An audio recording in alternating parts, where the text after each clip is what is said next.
మంచిని మంచిగానే చెప్పుకోవాలి. చెడుని చెడుగానే చెప్పుకోవాలి. ఆహ్, మన ఇద్దరు జర్నలిస్ట్ మిత్రులన్న గనక అట్లా ఛానళ్ళలో చెప్పినట్టుగా తుఫాన్‌ని అట్లా తిప్పి ఇటు అవతలకి తిప్పేసేవాళ్ళు.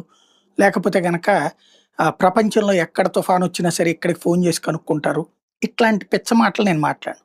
బట్ తుఫాను వ్యవహారంలో చాలా బాధ్యతాయుతంగా అటు లోకేష్, ఇటు చంద్రబాబు, అటు పవన్ కళ్యాణ్. ఇక్కడ రాజకీయ ధర్మం మరవలేదు. రాజధర్మం మరవలేదు. చాలా బాధ్యతాయుతంగా చేసుకొచ్చారు. చాలామంది ఒక మీమ్స్ పెడుతున్నారు. అదేది ఇస్రో కేంద్రం తరహాలో కమాండ్ కంట్రోల్ రూమ్ దగ్గర కూర్చొని చంద్రబాబు నాయుడు బిల్డప్ ఇస్తున్నాడు. బిల్డప్ ఏం గాదు. అది కరెక్టు, అవసరం గూడా.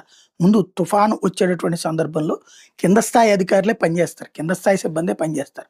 అది సరిగ్గా జరుగుతుందా లేదా అనేటటువంటిది పైన మానిటరింగ్ చేస్తున్నారు అది గూడా పై స్థాయి అధికారులు మానిటరింగ్ జేయాలి. కానీ చంద్రబాబు గారికున్నటువంటి